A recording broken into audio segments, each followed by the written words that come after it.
आइए आज सुनते हैं चैत्र नवरात्रि के दूसरे दिन माता ब्रह्मचारिणी की कथा।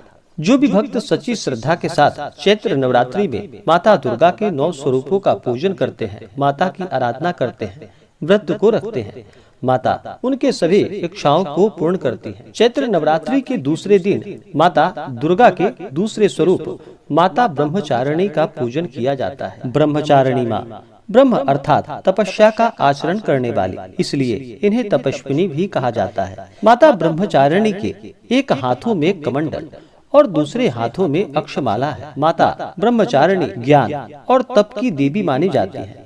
माता ब्रह्मचारिणी का पूजन करने से भक्त को धैर्य, ज्ञान और कठोर परिश्रम करने का गुण प्राप्त होता है। विद्यार्थियों को माता ब्रह्मचारिणी का पूजन अवश्य ही करना चाहिए।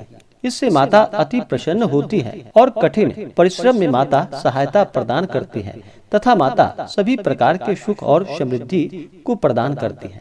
जो भी चैत्र नवरात्रि का व्रत करते हैं उन्हें माता ब्रह्मचारिणी के पूजन के लिए इस दिन सुबह उठ करके नित्य क्रियाओं से निवृत्त होने के बाद गंगा नदी में या घर के नहाने के पानी में थोड़ा सा गंगा जल मिला करके स्नान करना चाहिए। शुद्ध वस्त्र धारण करके उसके बाद फिर आसन पर बैठ करके माता ब्रह्मचारिणी का पूरे विधि विधान के साथ पूजन करना चाहिए।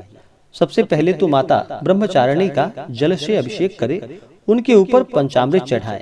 पंचामृत में दूध, दही, घी, मध और शक्कर इन वस्तु को डालकर पंचामृत बनानी चाहिए और माता को अवश्य ही अर्पित करनी चाहिए। माता को पंचामृत से स्नान भी करवाना चाहिए और भोग में भी माता को पंचामृत अवश्य ही चढ़ाना चाहिए। माता को पंचामृत से स्नान कराने के बाद शुद्ध गंगा जल से माता को स्नान करवाना चाहिए। उसके बाद फिर माता ब्रह्मचारिणी को सफेद वस्त्र अर्पित करनी चाहिए। उसके बाद माता को श्रृंगार की वस्तुएं अर्पित करनी चाहिए। माता का विशेष प्रकार से सप्तमी तिथि को और अष्टमी तिथि को माता का श्रृंगार किया जाता है विशेष प्रकार से, लेकिन प्रत्येक दिन भी माता को अवश्य ही श्रृंगार की वस्तुएं अर्पित करनी चाहिए। वस्त्र अर्पित करने के बाद उसके बाद फिर माता को अक्षत, चंदन, पुष्पों की माला माता को अर्पित करनी चाहिए। माता ब्रह्मचारिणी को गुड़हल और कमल का पुष्प अति प्रिय है और इसलिए इनकी पूजा के दौरान माता को इन फूलों को अवश्य ही अर्पित करनी चाहिए। माता को धूप और दीप दिखाने के बाद दूध से बने हुए मिठाई का भोग माता को लगाना चाहिए। फल आदि का भोग लगाना चाहिए। जो भी ऋतु फल मिल पाए ऋतुफल माता को अवश्य ही अर्पित करनी चाहिए। माता को मिश्री और पंचामृत का भी आप भोग लगाए तो यह लाभकारी होता है। उसके बाद फिर नैवेद्य चढ़ाने के बाद फिर माता को जल से आचमनी करवाएं। उसके बाद फिर द्रव्य और दक्षिणा उन्हें चढ़ाएं। फिर पुंगी फल, तांबूल, लौंग और इलायची डाल करके माता को अर्पित करें। पुंगी फल यानी कि सुपारी को पुंगी फल कहा जाता है और तांबूल यानी कि पान पत्र माता को लौंग इलायची के साथ अवश्य ही अर्पित करनी चाहिए। उसके बाद फिर दुर्गा सप्तशती का पाठ करना चाहिए। दुर्गा सप्तशती पाठ का कथा श्रवण करना चाहिए। दुर्गा चालीसा आदि का पाठ करना चाहिए या श्रवण करना चाहिए। इससे माता अति प्रसन्न होती है। इसके बाद फिर माता की आरती करनी चाहिए। उसके बाद फिर पुष्पांजलि करनी चाहिए। इसी प्रकार से दूसरे दिन माता ब्रह्मचारिणी का सुबह और शाम के वक्त पूजन करना चाहिए, आरती करना चाहिए। इससे माता अति प्रसन्न होती है। माता ब्रह्मचारिणी से जुड़ी हुई कथा के अनुसार माता ब्रह्मचारिणी का जन्म भी पर्वतराज हिमालय के घर में हुआ था।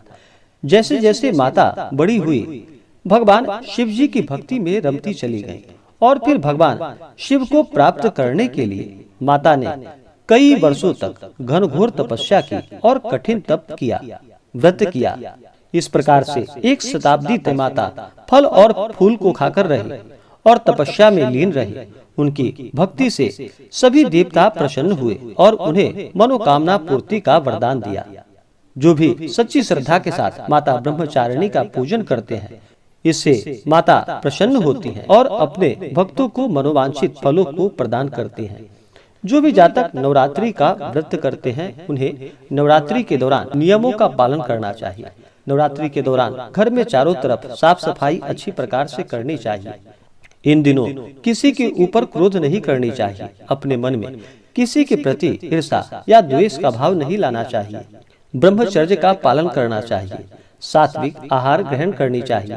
तामसिक वस्तुओं का बिल्कुल भी प्रयोग नहीं करना चाहिए, जैसे कि मांस, मदिरा, लहसुन, प्याज आदि का प्रयोग बिल्कुल भी नहीं करना चाहिए। जहाँ तक हो सके उपवास रह करके व्रत करना चाहिए। उपवास न रह पाए तो फलाहार ग्रहण करके व्रत करना चाहिए। यह भी अगर संभव ना हो तो रात्रि में एक समय सात्विक आहार भोजन ग्रहण करके व्रत को करना चाहिए। नवरात्रि के दौरान किसी भी स्त्री का बिल्कुल भी अपमान नहीं करना चाहिए। जहाँ पर स्त्री का अपमान होता है, उनका सम्मान नहीं होता है, वहाँ से माता स्थिर लक्ष्मी रुष्ट होकर चली जाती हैं और सभी त्रिदेवियां, महाकाली माता, महालक्ष्मी, महासरस्वती आदि यही देवी सभी जीवों में चेतना के रूप में विराजमान रहती हैं। इसलिए कभी भी महिलाओं का अपमान नहीं करना चाहिए, सदा ही उनका सम्मान करना चाहिए। अपने से बड़ों का सदा ही आदर और सम्मान करना चाहिए। धर्म का आचरण करना चाहिए। जहाँ तक हो सके गरीबों को भोजन करानी चाहिए, ब्राह्मणों को भोजन कराना चाहिए। नवरात्रि के दौरान कुमारी कन्याओं का जहाँ तक हो सके पूजन करना चाहिए। अगर आप प्रत्येक दिन पूजन कर पाए तो प्रत्येक दिन भी कर सकते हैं, नहीं तो विशेष प्रकार से कुमारी कन्या का पूजन अष्टमी तिथि और नवमी तिथि के दिन कुमारी कन्याओं का पूजन किया जाता है, तो इनका पूजन करना चाहिए, इनकी आरती करनी चाहिए। माता नव दुर्गा कुमारी कन्याओं का रूप मानी गई है, इसलिए कभी भी किसी का अपमान नहीं करना चाहिए। धर्म का आचरण करते हुए ही इस व्रत को करना चाहिए। अगर व्रत के लिए मन में संशय हो तो वह व्रत निष्फल ही माना जाता है। इसी प्रकार व्रत के लिए कभी भी मन में संशय नहीं रखना चाहिए। भक्ति भाव के साथ, श्रद्धा के साथ, विश्वास के साथ माता का पूजन करना चाहिए। इससे माता अति प्रसन्न होती हैं और मनोवांछित फलों को प्रदान करती हैं। चैत्र नवरात्रि के दौरान माता के इन मंत्रों का जप करना चाहिए। या देवी सर्वभूतेषु ब्रह्मचारिणी रूपेण संस्थिता नमस्तस्यै नमस्तस्यै नमस्तस्यै नमो नमः।